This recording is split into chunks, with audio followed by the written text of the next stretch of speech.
우리 함께 하나님 말씀 보겠습니다. 로마서 8장 35절로 37절까지 우리 세 절 다 함께 다 읽겠습니다. 시작. 누가 우리를 그리스도의 사랑에서 끊으리요? 환난이나 곤고나 박해나 기근이나 적신이나 위험이나 칼이랴. 기록된 바 우리가 종일 주를 위하여 죽임을 당하게 되며 도살당할 양같이 여김을 받았나이다 함과 같으니라. 그러나 이 모든 일에 우리를 사랑하시는 이로 말미암아 우리가 넉넉히 이기느니라. 아멘. 우리 모든 인생에는요, 어린 아기도, 노인도, 부자도, 가난한 사람도, 자유인도, 종도, 그 어느 누구도 예외 없이 반드시 겪게 되는 일이 있습니다. 그것은 고난입니다. 고난은요, 이 세상에 없는 사람은 하나도 없습니다. 태어나면서부터 고난이죠. 여러분, 아기가 태어날 때 굉장히 힘들게 태어나는 거 아시죠? 엄마만 힘든 게 아니라 그 출산하는 과정을 제가 이렇게 보니까 시간이 되면 이제 어머니의 몸에서 신호를 보낸다고 합니다. 얘야, 이제 나갈 시간이다.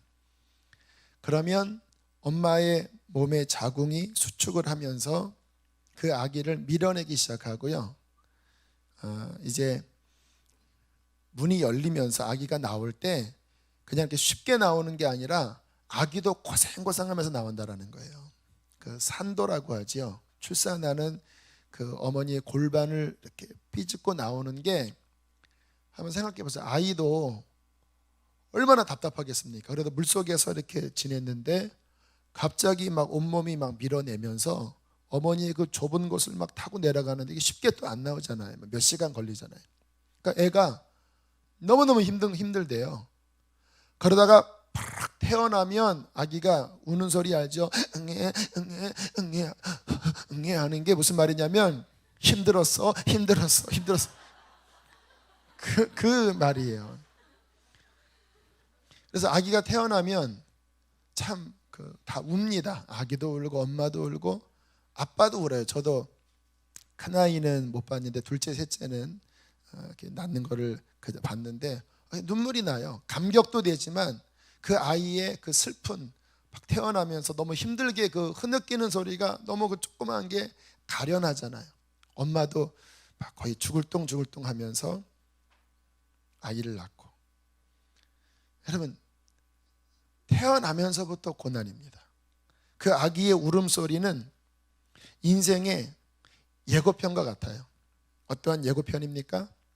얘야, 네 인생에는 고비고비마다 이와 같은 고난이 많을 거다.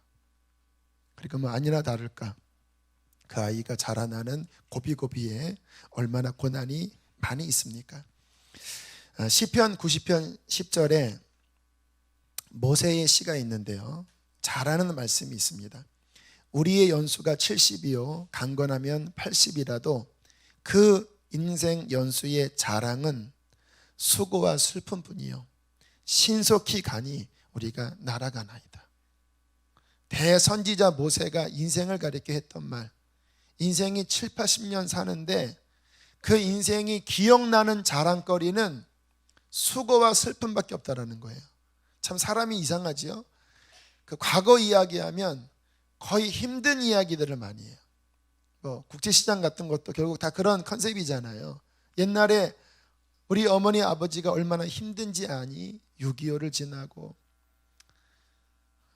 독일로 광부에 나가고 간호사를 하고 이산가족 만나고 베트남 전쟁을 가고, 우리의 인생의 고비고비에 고난이 계속 서려 있어요. 잘 사는 것, 나는 이제 안정적이에요. 근데 이게 보장이 안 됩니다. 어떤 면에서는 계속 고난 중에 있는 사람들은 좀 큰 고난이 와도 견딜 수 있지만, 어떤 면에서는 고난에 내성이 없는 편안한 사람들에게 고난이 오면 그 사람들은 더 힘들 거예요. 아마 6.25 전쟁이 힘들었지만 우리나라가 계속 힘들었기 때문에 그 힘든 게 덜 느껴졌지요. 지금 아마 그런 전쟁이 나면요, 우리는 정말 자살하는 사람 많을 겁니다. 왜냐하면 우리는 너무나 편안함을 맛봤잖아요. 자, 우리의 인생에 그러한 고난이 고비고비마다 죽을 때까지 다가올 텐데, 여러분, 우리가 가져야 될 지혜는 뭐냐면요, 고난을 없이 해야 되겠다고 하는 생각은 지혜롭지 못한 생각입니다. 고난은 없이 할 수 없습니다. 이 땅을 살아가면 구조 자체가 고난을 겪을 수밖에 없는 구조이기 때문에 고난을 없이 할 수 없고 피할 수 없어요. 그러면 무엇이 지혜이냐면요, 고난 속에 담긴 의미와 고난을 어떻게 대처해야 하는지를 잘 배우는 게 지혜입니다. 다시 한번, 고난을 어떻게 우리가 맞이해야 되는가요? 고난 속에 담긴 의미를 깨달아야 되고요, 그리고 이 고난을 내가 어떻게 대처해야 될지 성경적인 지혜를 갖고 대처해야 합니다. 이 두 가지를 가져야 우리는 고난을 맞서 승리할 수 있는 것입니다. 자, 첫 번째, 고난 안에 담긴 의미. 자, 사도 바울이 35절에서 이렇게 이야기를 하지요. 우리 함께 35절 다시 읽어볼까요? 시작. 누가 우리를 그리스도의 사랑에서 끊으리요? 환난이나 곤고나 박해나 기근이나 적신이냐 위험이나 칼이랴. 자, 사도 바울이 7가지를 열거했습니다. 바울과 같이 신앙이 위대한 사람도 이야기하는 거예요. 우리에게는 이러한 일들이 닥친다. 환난, 천재지변이 일어나고, 잘 살았던 일본의 동부지방에 갑자기 지진 한번 나서 쓰나미가 덮쳐버리니까 졸지에 그냥 다 허물어지잖아요. 뭐 얼마 전에 영종도에서 차 102중 3중 추돌 사건, 그게 도대체 우리가 어떻게 막을 수 없는 일들이 벌어지는 거예요. 그 환난으로 인하여 우리들은 곤고해집니다. 곤고가 뭐냐면 마음도 몸도 영혼도 지쳐가는 거예요. 그 어려움 앞에 곤고하다, 마음이 지친다. 오늘 이 시간 곤고한 사람이 있습니까? 마음도 몸도 영혼도 지쳐가는 사람이 있나요? 핍박은 사람들로부터 받는 고난이죠. 우리 학생들, 친구들로부터 왕따를 당하는 일이 있고, 또 우리 어른들도 가까운 사람들로부터 핍박을 받지요. 가족에게, 믿었던 사람에게. 여러분, 사람은요, 사람을 통해 받는 고난이 가장 큽니다. 그래서 성경에 인생 채찍 사람 막대기라고 그랬어요. 뭐 밥 굶는 것도 힘들지만 사람의 관계 안에서 당하는 그 채찍은 가장 인간의 마음을 아프게 해요. 기근이 무엇입니까? 우리의 환경에 메마름이 오는 거예요. 뭐 비만 안 오는 게 기근이 아니라 점점 내 환경에 돈이 메마르고 점점 통장에 돈이 줄어가는 거예요. 내 인생에 사람이 메말라가요. 늘 가까이 있었던 사람들이 하나둘씩 떠나가기 시작해요. 우리의 인생에 우리가 어떻게 컨트롤할 수 없는 기근이 다가와요. 적신, 이것은 벌거벗음이거든요. 뭐 가난도 의미할 수 있겠지만 부끄러움도 의미할 수 있습니다. 숨기면 좀 좋을 텐데 발가벗겨졌어요. 내 수치가 드러나 버렸어요. 위험, 위기라고 할 수 있겠죠. 우리의 인생에 건강의 위기가 오고, 가정의 위기가 오고, 사업의 위기가 옵니다. 그 위기 속에서 스트레스를 받기 시작해요. 마지막 칼은 죽음의 위협이죠. 뭐 테러의 위협은 아닐지라도 질병도 칼이 아니겠습니까? 목숨을 위협하는 질병의 칼. 내 삶에 여러 가지 어려운 칼들이 우리에게 닥쳐오는데, 도대체 하나님은 이 인생의 환난, 곤고, 핍박, 기근, 적신, 위험, 칼 이러한 일들 안에 도대체 무슨 의미를 담겨 놓으셨을까요? 여러분, 하나님은 우리에게 의미 없는 것은 주시지 않는다고 믿습니다. 그렇게 믿으십니까? 의미 없는 환경은 주시지 않아요. 의미가 있어서 주시는 거예요. 비록 내가 그것을 받아들이기 힘들지만 의미가 있기 때문에 주님이 주신 거죠. 유명한 예화죠. 나비가 누에고치에서 나올 때 어떤 사람이 보고 너무 나비가 이렇게 힘을 쓰는 게 안타까우니까 가위로 누에고치를 잘라주었대잖아요. 그랬더니 나비가 쉽게 나왔는데 그 나비가 못 날르더래요. 왜냐하면 그 누에고치를 이렇게 막 벗겨내면서 그 날개 끝에 힘이 들어갔대요.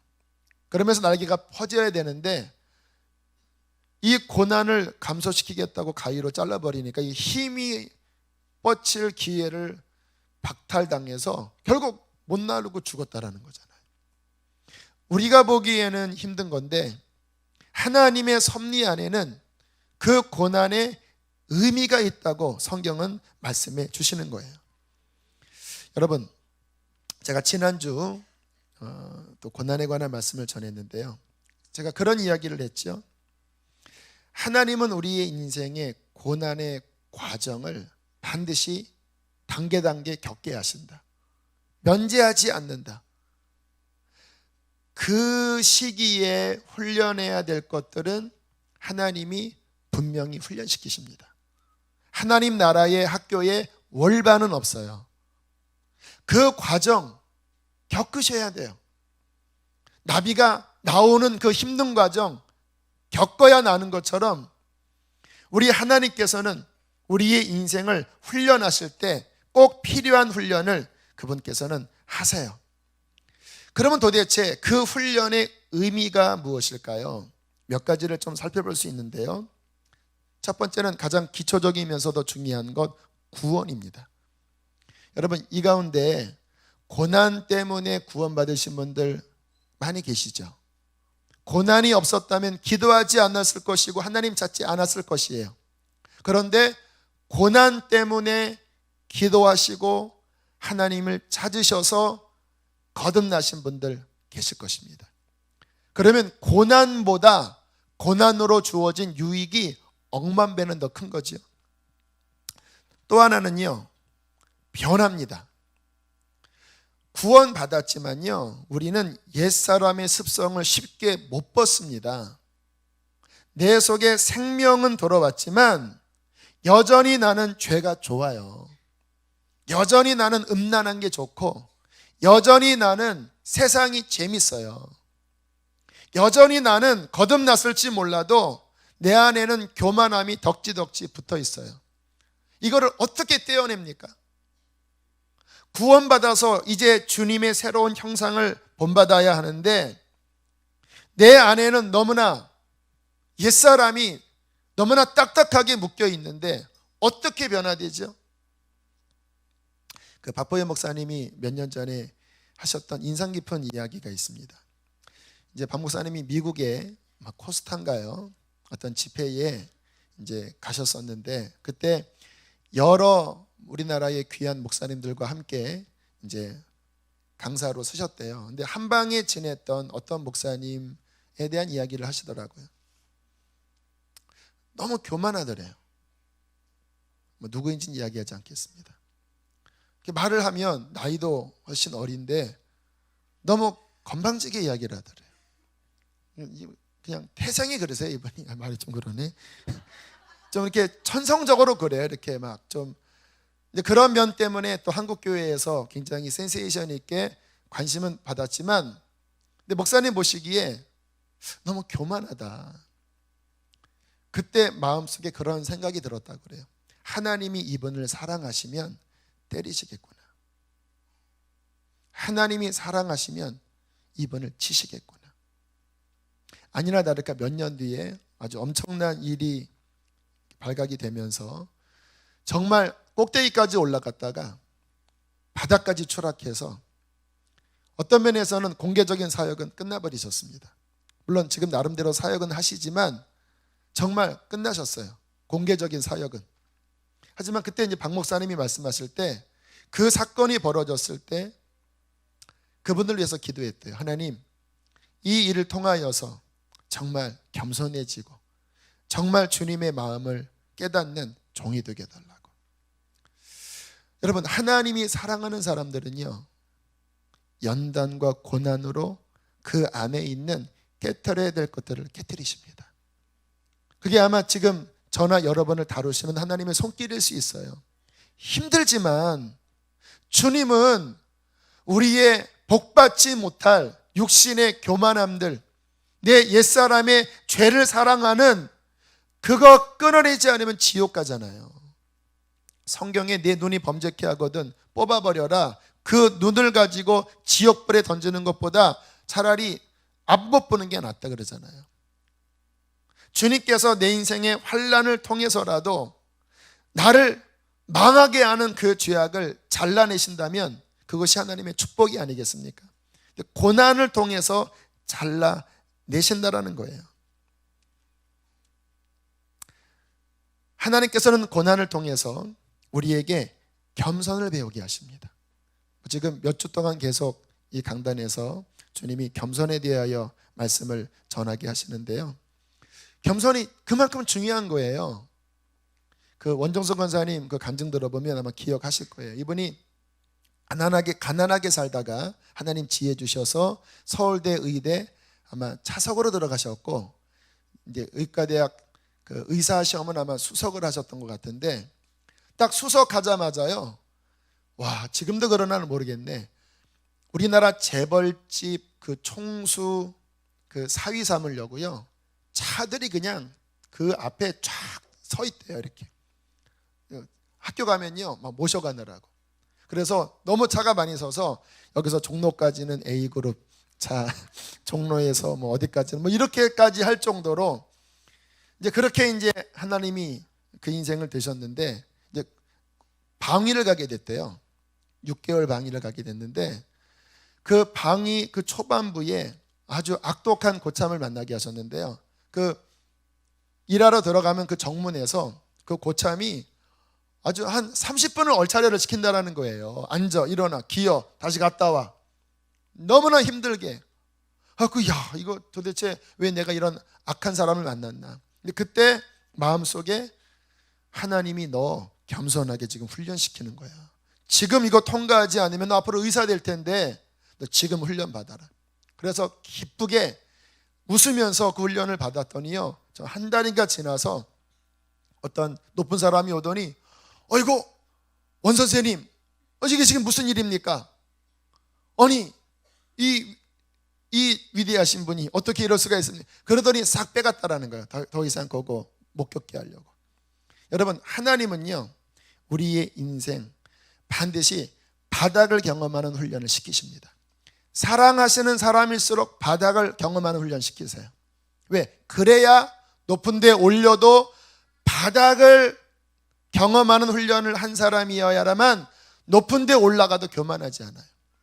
다윗 보세요. 하나님께서 다윗을 그렇게 위대하게 쓰셨지만 얼마나 긴 시간 바닥을 깁니까?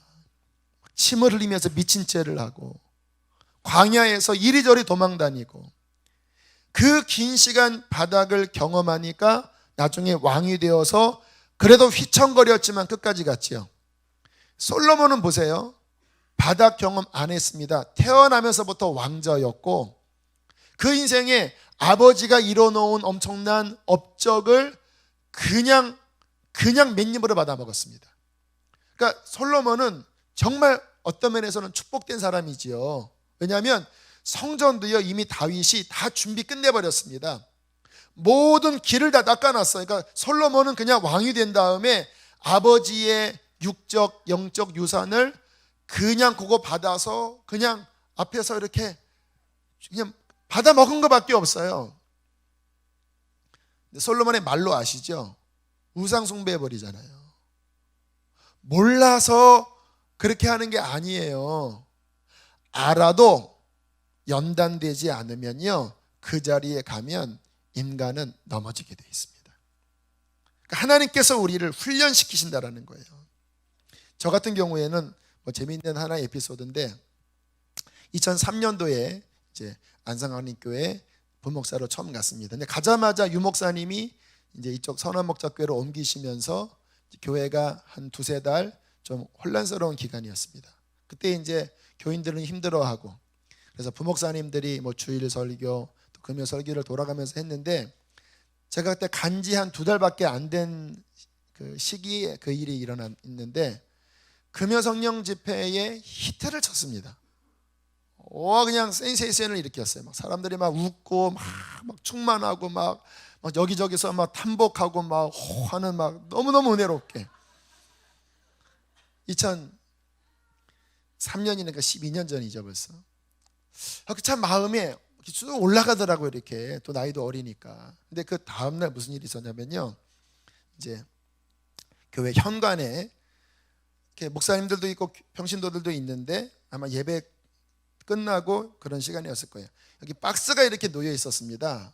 그래서 그 박스를 이제 밀어 넣어야 돼서 제가 이렇게 쌓여 있는 박스를 무거운 것 같아서 확 밀었더니 밑에는 무거운데 위에 박스가 빈 박스였던 거예요. 그래서 강하게 힘을 줬는데 박스가 밀리면서 그 교회 현관에 제가 어떻게 꼬꾸라졌냐면 여기 광대뼈를 바닥에 꽝 찌면서 팍 굴러버렸어요. 여기가 시커멜 정도로. 진짜 창피하더라고요. 이렇게. 그때 제 마음속에 너 겸손해라. 너 겸손해라. 작은 거지만 사인으로 받았습니다. 겸손해라.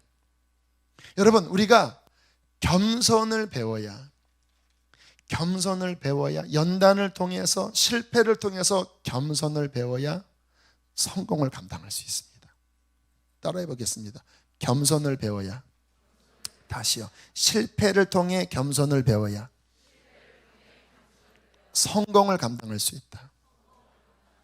그래서 하나님이 사랑하는 사람들은 실패를 하나님이 일부러 허락해 주십니다. 왜? 그래야 성공을 감당하는 거예요. 실패를 경험 안 하면, 실패를 감당 못하면 나중에 성공에 올라가서 솔로몬처럼 될 수 있다는 것입니다. 자, 또 왜 하나님이 연단을 주시는가? 연단을 통하여, 긴 연단을 통해 내적으로 더 강하게 하시기 위하여. 앞에 있는 말과 연결되는 말이에요. 사람의 마음은 아직 연약합니다. 그래서 불과 물을 통과하며 강해져야 돼요. 강해져야 하나님이 하실 어떠한 일을 맡겨줘도 감당할 수 있습니다. 여러분에게 이 강단의 설교를 맡겨드리면 여러분 할 수 있겠습니까? 이상한 질문을 하시네요. 여러분 못하지요? 못하지요. 얼마나 힘든 자리게요. 여러분, 이게 쉬운 게 하나도 없어요. 좀 저에 대한 간증 다시 한번 좀 할게요. 제가 99년도부터 이제 첫 단독 목회를 시작했습니다. 저 공주에 있는 시골 교회. 뭐 좀 쉽지 않은 과정이 있었습니다. 막 눈물도 많이 흘렸어요. 정말 너무 힘들어서 막 서럽게 눈물도 흘리고. 한 2년 정도 있다가 이제 2001년도에 정말 진짜 개척을 했습니다. 교인 한 명 있는 곳에, 경기도 안성에 개척을 했어요. 그래서 시골 목회 2년, 개척 2년 하면서 목사 안수를 받았습니다. 제가 자주 이 이야기를 했는데 한 4년쯤 됐을 때 탈진이 왔습니다. 왜냐하면 4년 내내 설교에 대한 스트레스, 또 사람과의 사람 많지 않았어도 그 사람으로 받는 여러 가지 데미지, 그러니까 4년쯤 됐는데 마음이 번아웃이 돼버렸어요. 막 기도도 안 나오고 너무 힘이 없어 버려서 그냥 앉으면 눈물밖에 안 나오는 탈진이 찾아왔습니다. 생각을 해보니까 내가 사람들로부터 받는 그 여러 가지 그 고민들을 내가 다 끌어안고 있었구나. 그래서 이게 지금 다 방전돼 버린 거구나. 그래서 한 두세 달간을요 정말 몸부림치면서 기도원 다니고 어떤 집회 다니면서 가까스로 회복이 되고 그리고 아까 이야기한 부목사를 간 거예요. 2003년도에. 근데 부목사를 처음 갔을 때 2003년도에 교육목사로 갔는데요, 이렇게 사무실에 앉아 있으면요, 이 속에서 어떻게 반응을 하냐면 이러는 거예요. 이게 무슨 의미인지 아세요? 나 진짜 힘들었다, 이제 좀 쉬는구나. 한 몇 달간을 가만히 있으면 속에서 저 깜짝 놀랐어요. 저는 겉으로는 몰랐거든요. 내 속이 그렇게 4년 동안 힘들어 했었구나. 그러면서 아득하게 드는 생각이 뭐였냐면, 내가 다시 단독 목회를 할 수 있을까? 다시 그 힘든 그 현장으로 내가 갈 수 있을까? 부목사니까 뭐 직접 책임을 안 지잖아요. 담임 목사님이 있으니까. 부목사는 좀 어떤 면에서는 담임 목사보다는 마음의 짐이 덜하고, 또 제가 제일 스트레스 받았던 게 설교였는데, 설교도 이제 그렇게 많이 안 하니까 한동안 하면서 참 쉬는 시간을 가졌어요. 그런데 부목사의 기간이 길어지는 겁니다. 2003년부터 2011년까지 8년간을 한 거예요. 근데 저는 제 마음속에 또 내가 그 자리로 갈 수 있을까라고 하는 두려움도 있었지만, 또 한 마음으로서는 빨리 설교를 하고 싶다, 단독 목회하고 싶다, 이러한 열망이 있었거든요. 한 해 한 해 지나갈수록 내 마음 깊은 곳에서 막 간절해지는 거예요. 힘들어지는 거예요. 근데 주님께서 나는 한 2년이면 훈련 끝나고 다시 단독 목회로 나오게 할 줄 알았는데, 2년이 4년 되고 4년이 6년 되고 6년이 8년이 되는데요, 와, 정말 괴롭더라고요. 주님이 긴 인내 시간을 가지시면서 어떤 훈련을 하셨냐면요, 제가 잘하는, 힘들지만 저에게 있는 은사가 설교의 은사거든요. 근데 그거는 꽁꽁 묶으시고, 뭐 부목사 큰 교회일수록 설교 자주 안 하거든요. 안산에서는 그래도 자주 했는데, 이제 선화목자 더 큰 교회로 오니까 뭐 2주에 한 번 새벽, 주일 설교는 1년에 한두 번, 뭐 이래 버리니까요, 막 너무 내 속에서 막 괴로운 거예요. 이 은사를 좀 사용하면 좋겠는데 하나님은 꽁꽁꽁 묶어주시고요, 제 은사와 맞지 않은 일들을 하게 하시는 거예요. 뭐 목회 행정도 하고 막 다른 것도 하고, 8년간 관계의 훈련도 시키고요, 뭐 부교역자 여러 명 있는 뭐 안산에서나 관계 훈련도 하나님이 시키시고, 그리고 2011년도에 이제 담임 목회를 나오게 하셨는데요, 처음 8개월간은요 설교 때문에 정말 힘들었어요.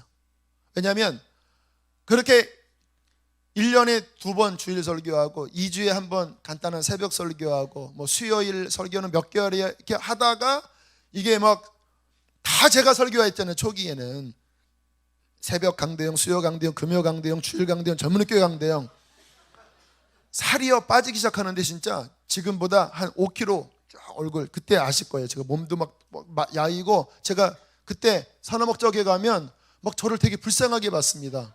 뭐 너무 막 야위니까 막 배도 막 솔쭉 들어가고. 근데 박 목사님 우연히 그 이듬해 2월인가 8개월쯤 됐을 때 만났는데, 저를 보더니 그러면 안 돼요 목사님, 그러면 빨리 죽습니다. 좀 천천히 하세요. 그래서 이제 좀 마음 빼고, 그리고 이제 한 8개월 지나니까 이제 훈련이 돼서 설교가 다시 이제 어느 정도 수위에 올라왔고, 그때 제 설교 시간이 30분이었습니다. 30분 못 넘기겠더라고요. 지금은 되게 오래 합니다. 이제 할 수 있는 어떤 힘이 훈련이 됐고요. 그리고 참 감사했던 게, 지금 이제 그 후로 3년 6개월 지나면서 별의별 상황들이 막 다양하게 닥치잖아요. 뭐 이런 일도 닥치고 저런 일도 닥치는데, 그때 8년 동안 받았던 훈련이 거의 98% 선행학습이 다 됐어요.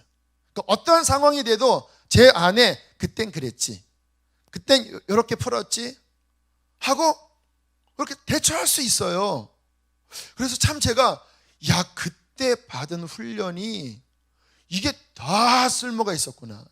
그때는 막 답답하게, 언제까지입니까 하나님, 왜 이렇게 안 보내십니까, 왜 내게 주신 은사는 꽁꽁 묶어두고 왜 내가 못하는 거를 자꾸 시키십니까, 막 이랬거든요.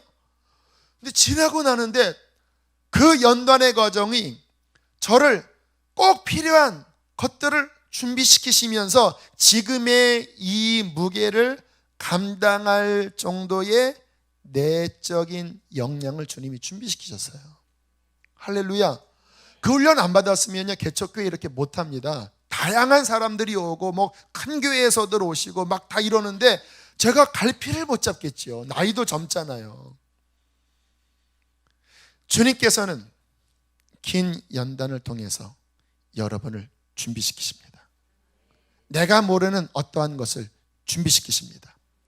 요셉이 그 이해할 수 없는 감옥에서 긴 시간 보냈는데 그 감옥이 왕의 죄수들이 오는 1급 정치범 수용소인 거 아시죠? 그 감옥 안에서 요셉은 이미 요셉 왕궁의 정치를 간접 학습 다 해버렸습니다. 그때는 몰랐는데 나오고 보니까 이때를 위하여 준비시킨 거예요. 어떻게 감옥에 있었던 사람이 총리가 됩니까? 그 감옥은 하나님의 깊은 배려 속에 준비된 거예요. 힘드신가요? 여러분 삶에 지금 막 압력이 있나요?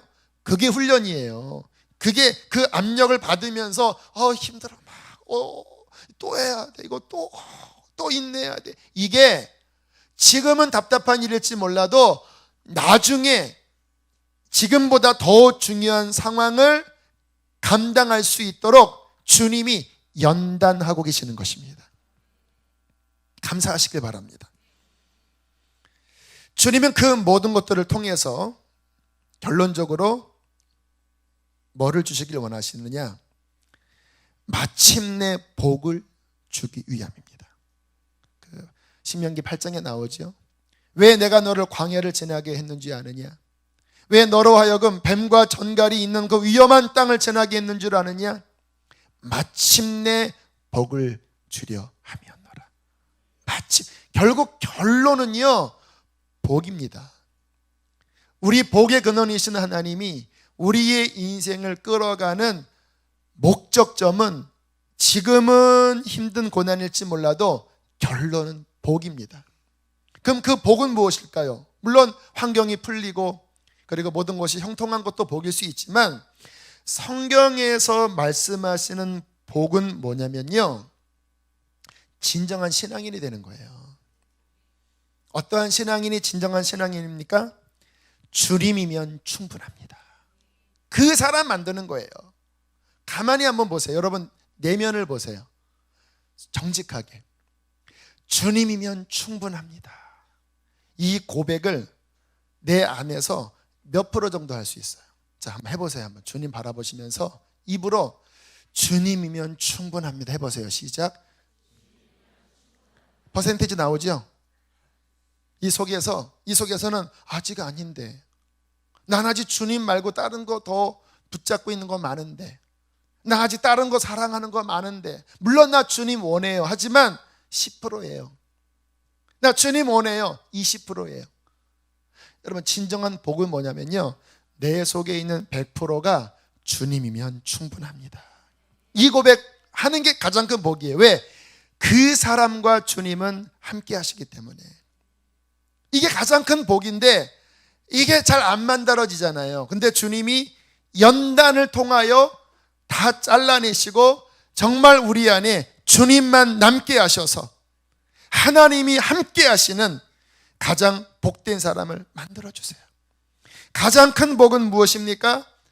주님이면 충분합니다 고백하면서 하나님의 사랑을 받는 사람, 하나님이 함께 하시는 사람, 이것이 가장 큰 복이에요. 자, 비유를 들게요.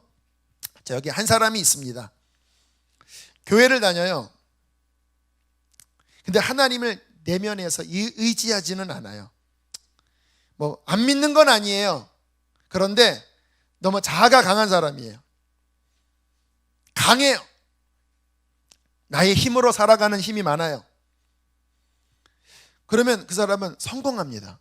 자아가 강한 사람이 성공합니다. 왜? 본인의 어떠한 내적인 힘으로 어떤 상황들을 막 통제해버리니까, 막 자신도 막 만들어내고 막 환경도 막 변화시켜가면서 잘 삽니다. 근데 문제는 뭐냐면 하나님과는 상관없어요. 정말 내 마음으로 하나님을 의지하고 하나님께 순종하는 거는 없고 교회는 다니지만 그 내면 안에는 바벨탑만 튼튼하게 세운 거예요. 성공했어요.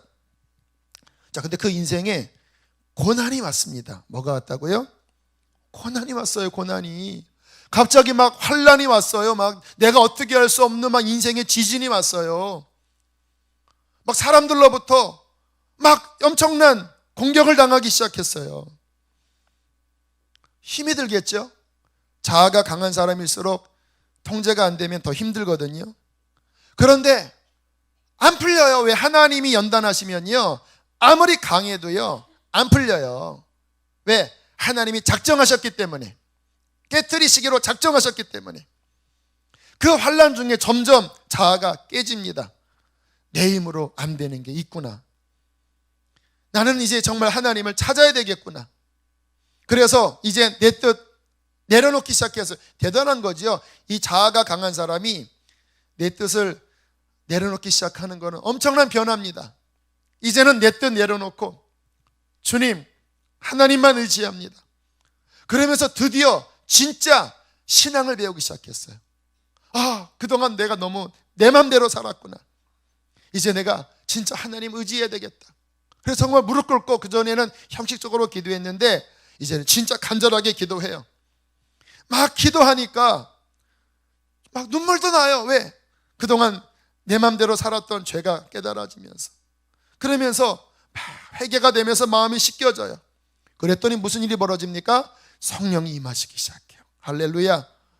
막 주님이 임하시면서, 오 하나님, 주님이면 충분하군요. 그전에는 내 자아의 힘으로 살면서 성공한 것 같았지만 내 마음에는 기쁨이 없었습니다. 그런데 이제 내가 회개하고 겸손히 주님 의지하니까 주님이 함께 하시는 게 이렇게 좋은 거였군요. 하나님 감사합니다. 내 남은 평생 하나님 위해 살게 해주세요. 하나님이 그 사람 기뻐하세요? 미워하세요?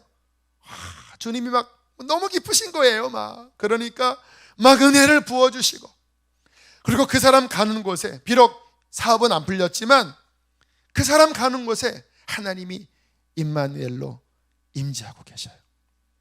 그전에는 그런 게 없었고 자아만 강했어요. 그냥 이렇게 이빨의 힘으로 살아. 이빨의 힘으로. 이게 진짜예요. 여러분, 자아 힘이 강한 사람 영적으로 보면 이렇게 살아요. 이렇게 자기 힘으로 인상 쓰면서. 근데 이제는 풀어져서 주님, 그 사람 가는 곳곳마다 환경은 어렵지만 주님이 함께 하세요. 주님이 함께 하는 게 가장 큰 복이라고 그랬죠. 여러분, 주님이 함께함이 복이에요. 성경의 복은요, 감옥에 있어도 주님이 함께하는 게 복이에요. 아브라함, 이삭, 야곱에게 주님이 주신 복이 뭐냐면 내가 너와 함께하겠다예요. 왜? 주님을 얻은 것이 모든 것을 얻은 거니까. 아멘. 정말 하나님이 우리에게 만들고 싶은 거는 바벨탑 세우고 자아의 힘으로 사는 그것을 연단 중에 녹여서, 비록 어렵지만 이제 주님으로 주님을 얻고 주님과 함께 사는 그 평강의 복, 그렇게 살아가다 보면 환경도 때가 되면 변합니다. 하나님은요 정말 그렇게 하세요. 그러나 환경이 변한 게 주님이면 충분한 사람에게는 이제 나한테 중요하지 않아요. 왜? 주님을 얻었기 때문에. 자, 그러면 생각해 봅시다. 과거에 내 자아의 힘으로 하나님 없이 성공했을 때가 복입니까? 아니면 비록 이런 것들이 깨졌지만 이제는 마음이 온유하고 겸손하게 되어 주님을 얻고 있는 환란이 있지만 이게 복입니까? 전자가 복이에요? 후자가 복이에요? 이게 복이에요. 이게 복. 우리 하나님께서는 우리 인생을 이끄실 때 그냥 내 문제 해결, 그냥 소원 성취, 여기에 주님의 관역이 있지 않아요. 주님은 여러분에게 복 주시기를 원하십니다. 어떻게? 그 어려움을 통하여 진정한 주님과 함께 동행하는 사람을 만들어 주시는 거예요. 이게 고난의 의미입니다. 자, 그러면 두 번째로 고난을 어떻게 대처해야 하는가? 자, 고난은 우리에게 하나님의 섭리 속에 오는데 이제 중요한 거는요, 대처하는 태도입니다. 이게 왜 중요하냐면요, 고난은 어떻게 대처하느냐에 따라서 정한 기간에 끝나기도 하고 정한 기간보다 훨씬 길어지기도 합니다. 단축되지는 않아요. 죄송합니다. 단축되지는 않아요. 왜요?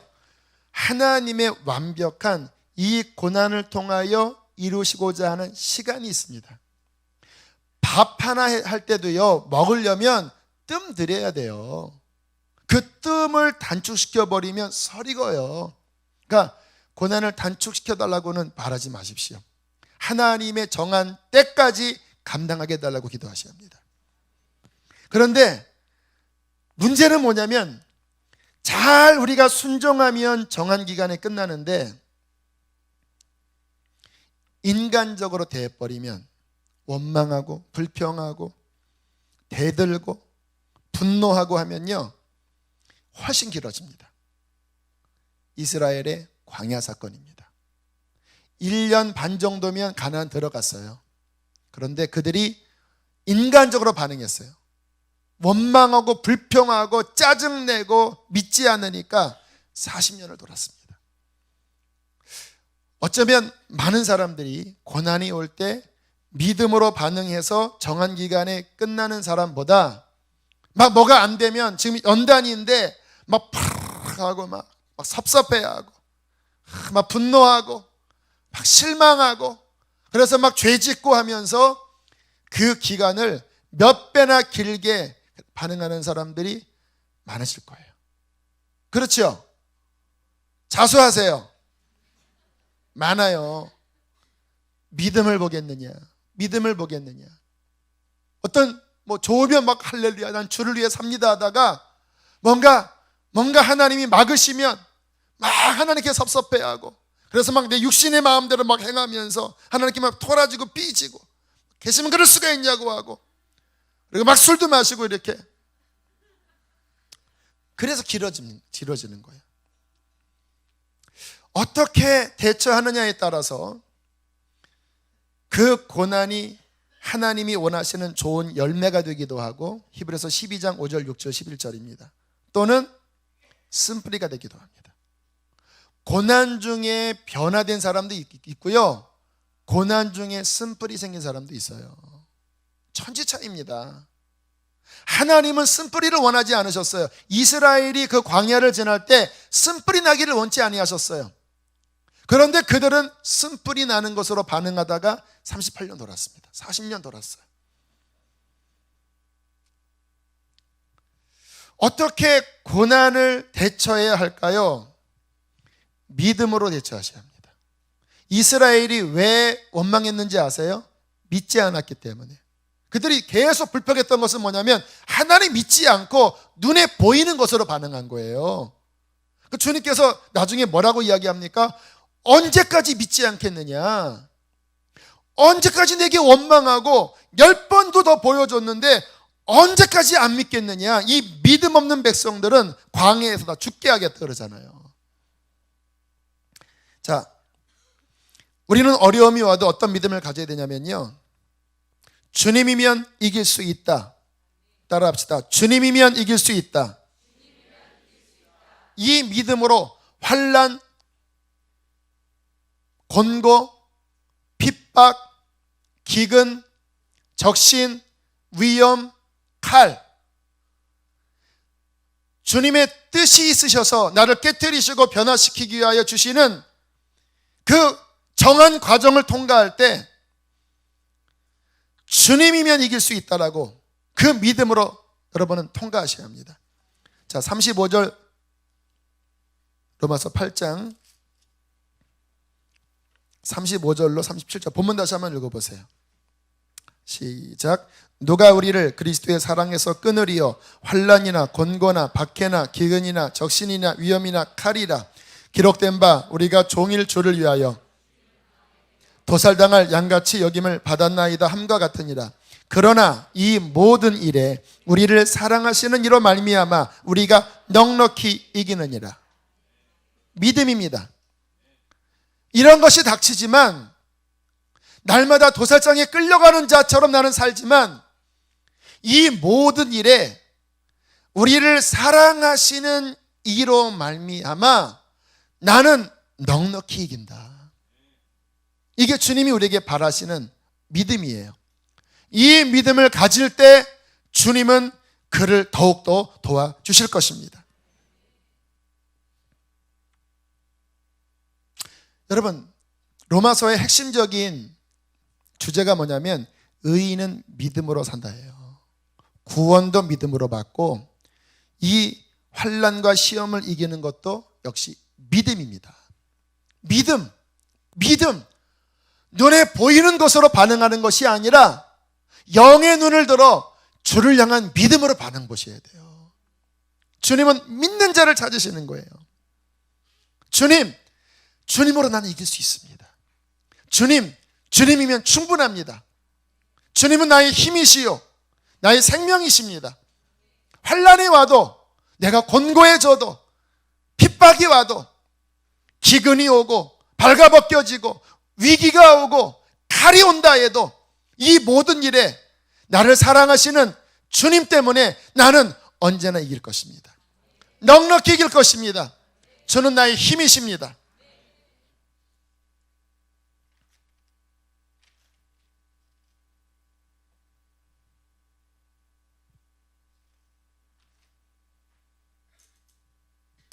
제가 이제 수술을 하고 개척을 나오려고 할 때 주변에서 그런 얘기를 하는 거예요. 목사님 건강 괜찮으시겠어요? 저를 걱정하는 눈빛으로 목사님 건강 괜찮으시겠어요? 사탄아 물러가라. 제가 그렇게 이야기하지 말라고 그랬어요. 왜? 그게 걱정해 주는 것 같지만 결국 그 말의 뿌리는 뭡니까? 당신 몸을 보세요, 그거였어요. 제가 예수는 나의 힘이요, 제가 거기 신경 쓰면 평생 아무것도 못합니다. 그랬어요. 저한테 그렇게 이야기하지 마시라고. 주는 나의 힘이시라고. 그래야지 움직이지요. 난 갑상선이 없는데. 없거든요. 다 뗐어요. 다 없어요. 저 몸에서 신진대사 호르몬이 자발적으로 안 나와요. 날마다 약 먹어줘야 돼요. 그래서 막 이게 막 피곤한 병이래요. 목사님 안 피곤하세요? 안 피곤한데요. 왜 안 피곤할까? 난 피곤한데. 예수는 나의 힘이시니까. 물론 피곤해요. 하지만 그게 결론이 아니고 이 모든 일에 우리를 사랑하시는 이로 말미암아 넉넉히 이기느라가 저희 결론이에요. 그래서 개척 나온 거예요. 그래서 그렇게 걸어가는 거예요. 왜? 내 살아가는 힘은 내가 아니라 우리를 사랑하시는 이로 말미암아 넉넉히 이기는 그분이니까. 지금도 저는 이 믿음으로 살아갑니다. 예배당 이전 해야 될 시기가 정말 오는 것 같아요. 뭐 금요일 날도 이제 자리 없어서 지금 청년들이 빠졌으니까 이 정도지 자리가 없어요. 주일날 막 돌아가는 사람도 있어요. 제가 오늘이구나 이렇게 가면서 주님 도대체 안 보입니다. 주님 갈 데 없습니다. 그러다가 아니지, 주님이 예비하셨어. 그 믿음으로 몰라요. 그러나 알아요. 저는 주님을 알아요. 환경은 모르지만 저는 주님을 알아요. 나를 사랑하시는 주님으로 넉넉히 감당할 수 있습니다. 오늘 젊은이 교회 수련회를 갔는데 좀 강사를 외부 강사를 좀 초빙해야 되겠다. 그래서 이제 김성일 장로님이라고 그 기독교 작가, 그분도 한번 알아보고 또 조한순 선교사님도 알아보고 하는데 다 시간이 안 돼서 못 오신다라고 하는 거예요. 그래서 어저께 이렇게 앉아서 어떡하지요 주님? 이제 날짜가 없는데 주님 누가 와야 되죠? 근데 제 속에서 내가 가야 하나? 이런 생각이 드는 거예요. 근데 금요 성령 집회에 있고 토요일 날은 제가 제일 스트레스 받는 설교 준비하는 그 피크의 날인데 안 되잖아요. 그런데 앉아있는데 내가 가야 하나? 제가 그때 이렇게 기도했습니다. 하나님, 주님이 주신 마음이라면 주님 전 할 수 있습니다. 내 평상시 스케줄대로만 못하는데 그러면 목요일 날 주님 설교 준비를 한번 해보겠습니다. 주님이 원하시는 거라면 할 수 있습니다. 그리고 제가 목요일부터 오늘까지 95%를 마쳤습니다. 이게 뭐지요? 평상시 이런 적이 없어요. 토요일 막 해야 돼요. 근데 했어요. 왜? 이게 여건이 중요한 게 아니라 주님이 네가 토요일 날 밤에 가서 집회하라가 주의 뜻이면 내가 해왔던 여러 가지 역량이 결론이 아니고 하라고 말씀하신 그분이 결론인 거예요. 물론 쉽게 되진 않겠죠. 분명히 더 나도 내 자신을 헌신해야 되겠죠. 그러나 믿음으로 헌신을 하면 주님이 역사하시는 거니까. 불신앙은 뭐냐면 그거 안 되는 건데 그거 난 항상 이렇게 살았기 때문에 토요일은 불가능 건데 이거는 늘 언제나 결론을 나에게 두는 거니까 평생 그분은 주님의 능력 경험 못합니다. 언제나 그냥 나에서 끝나요. 막 이런 데는 막 아멘 아멘 하지만 조금의 어려움만 와도요 금방 나를 바라보고 금방 낙심하고 금방 정정긍긍하고 하나님 없는 것처럼 금방 슬퍼하고 얼마나 그런 사람 많습니까? 믿는 것 같은데 문제만 딱 생기면 기대는 뿌리는 나예요. 환경이에요. 제대로 한번 주님을 의지하고 환경은 안 되지만 말씀하셨으니까 당신을 결론 삼고 넉넉히 이깁니다라고 발을 너무나 많이 못 내디뎌요. 인자가 세상에 다시 올 때 믿음을 보겠느냐? 한 겨자씨만한 믿음이 있어도 산을 옮긴다고 했잖아요. 여러분 믿으십시오. 믿으십시오. 저는 보이는 것으로 살기를 원치 않고 믿음으로 살기를 원합니다. 적용하겠습니다. 우리의 삶에 힘든 고난의 시절이 지금 오고 있습니까? 우리를 사랑하시는 이로 말미암아 넉넉히 이길 수 있습니다. 고난이 와도 우리를 사랑하시는 이로 말미암아 보통 이기는 게 아니라 어떻게 이긴다고요? 넉넉히. 왜요? 그분이 계시니까. 여러분 이 말씀을 들으시면서 믿음으로 취하셔야 돼요. 여러분의 삶에 어려운 프로젝트가 있습니까? 뭔가를 지금 해야 되는데 내 힘으로는 안 되는 일이 있어요? 주님 날 사랑하시고 주님이 함께 하시면 감당할 수 있습니다. 주님으로 감당할 수 있는 거예요. 우리의 삶에서 마귀가 공격하고 있습니까? 막 낙심을 주고 막 환경을 막 지금 막 뒤집어 엎으려고 하고 마귀가 지금 막 송사하고 있습니까? 성경 읽으세요. 로마서 8장 31절로부터 34절까지 읽어보세요. 자, 말씀 결론으로 붙잡으셔야 합니다. 31절로 34절 시작. 그런즉 이 일에 대하여 우리가 무슨 말하리요? 만일 하나님이 우리를 위하시면 누가 우리를 대적하리요? 자기 아들을 아끼지 아니하시고 우리 모든 사람을 위하여 내주신 이가 어찌 그 아들과 함께 모든 것을 우리에게 주시지 아니하겠느냐? 누가 능히 하나님께서 택하신 자들을 고발하리요? 이롭다 하신 이는 하나님이시니 누가 정죄하리요? 죽으실 뿐 아니라 다시 살아나신 이는 그리스도 예수시니 그는 하나님 우편에 계신 자요 우리를 위하여 간구하시는 자신이라. 할렐루야. 이 모든 일에 무슨 말을 한다고요? 하나님이 위하시면 뭐가 우리를 대적하겠느냐? 마귀가 대적합니까? 하나님이 위하시는데. 마지막으로 여러분에게 결론의 당부를 해드립니다. 여러분 우리가 살면서 그 핵심 포인트 하나만 딱 집으면 나머지 다 풀려요. 핵심 포인트는 뭐냐면요, 하나님과 연합하는 것만 붙잡으십시오. 이게 간단한 거예요. 아까 제가 복에 대한 이야기 했죠. 우리의 인생은요 하나만 해결되면 그 하나 안에서 다 풀립니다. 뭐냐? 하나님과 연합해버리는 거예요. 왜요? 하나님과 연합하면 어떤 일이 벌어집니까? 나로 사는 게 아니라 주님으로 사는 거예요. 그러니까 하나님과 연합한 사람은 왜 환경과 사탄이 못 이기냐면 이게 나를 공격하는 게 아니라 내 안에 주님을 쳐들어오는 거예요. 제가 이번에 히스기야 그 열왕기 하에 히스기야 보면서 히스기야가 하나님과 연합한 사람이었거든요.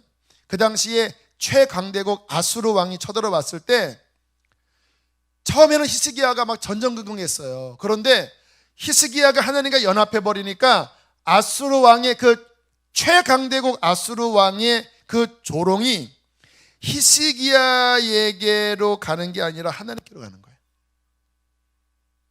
무슨 말인지 이해가 되세요? 하나님과 상관없으면 그게 나한테 와요. 하나님과 관계가 없어요. 왜? 하나님과 끊어져 있으니까. 그런데 하나님과 연합해 버리면요, 그게 나한테 오는 게 아니라 하나님한테 가는 거예요. 그러니까 하나님이 보장해 버리시죠. 하나님이 그러잖아요. 뭐? 네가 지금 누구 보고 머리를 흔들어?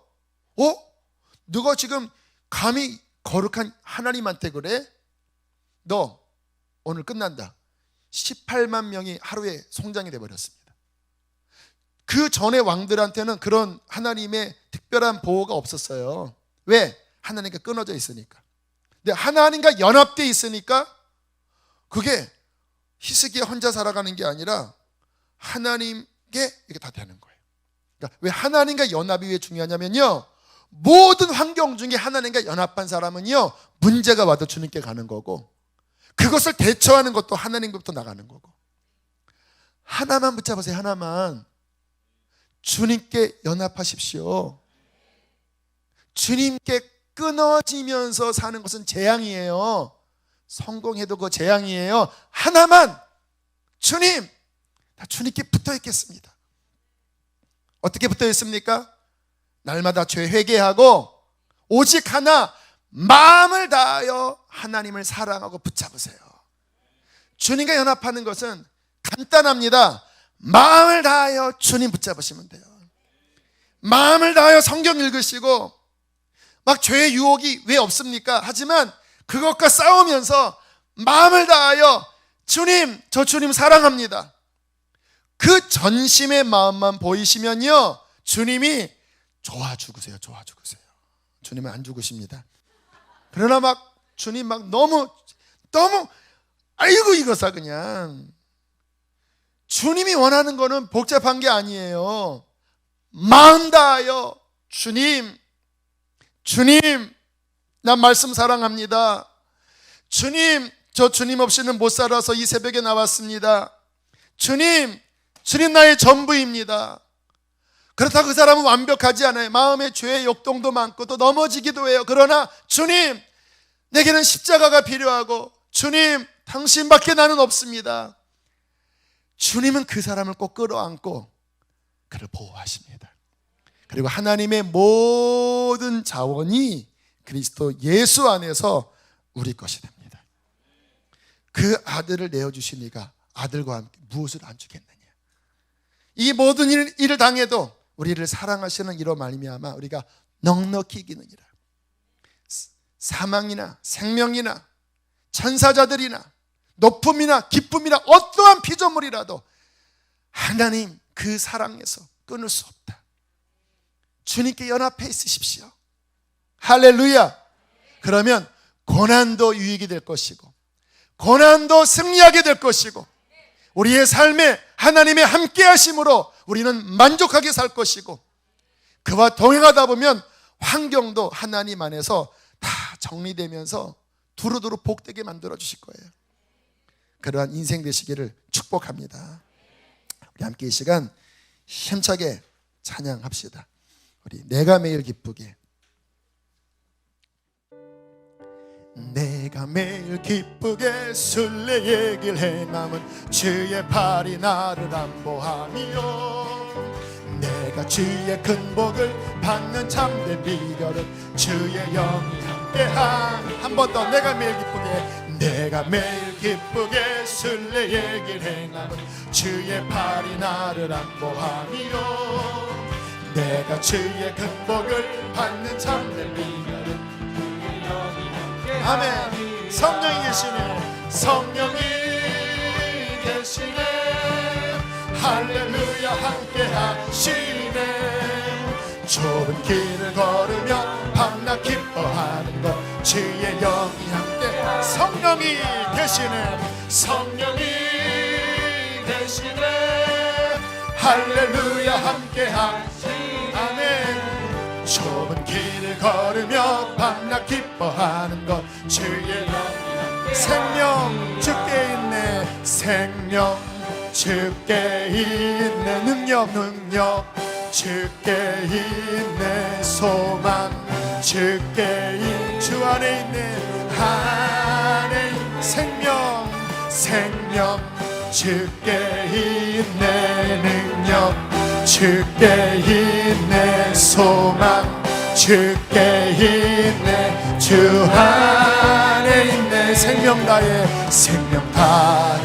주 찬양하리 힘을 다해 주 찬양하리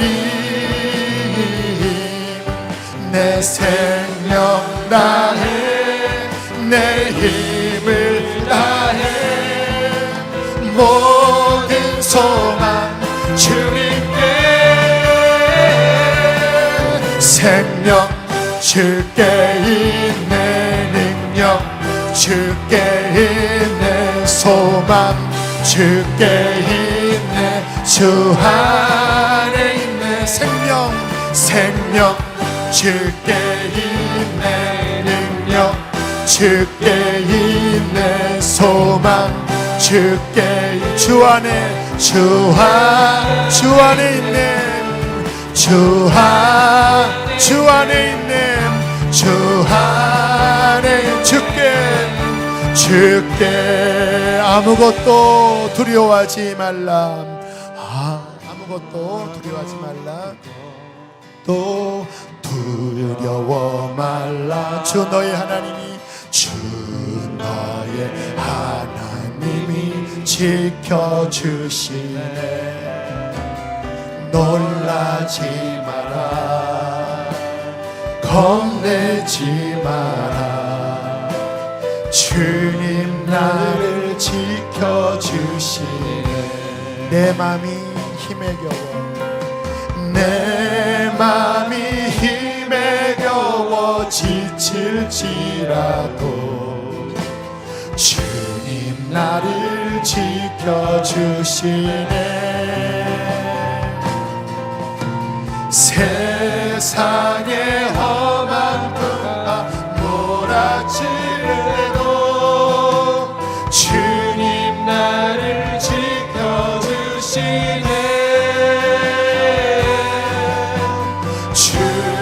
주님은 나의 아멘 그렇습니다 주님은 나의 한 번 더 주님은 나의 산성 주님은 나의 산성 주님은 나의 요새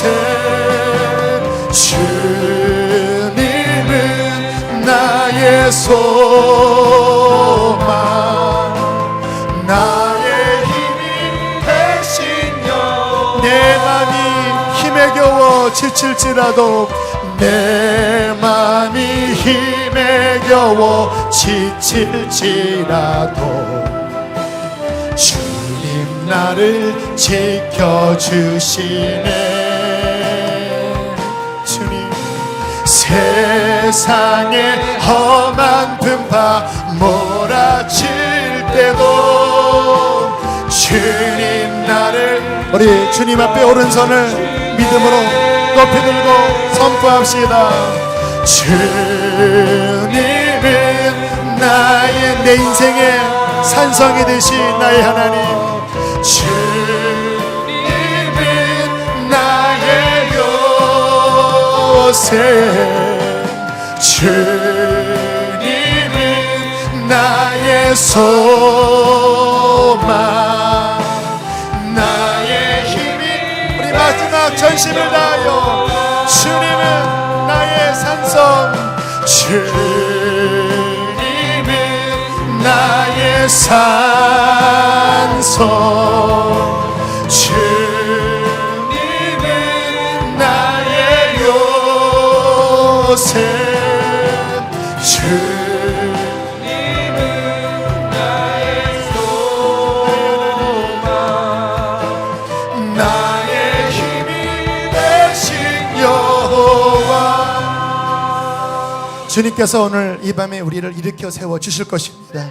저는 나의 힘이십니다. 저는 나의 방패이십니다. 하나님, 나의 삶의 권고함과 주님 여러 가지 일들을 통하여 무기력해지고 낭망했던 마음이 있습니다.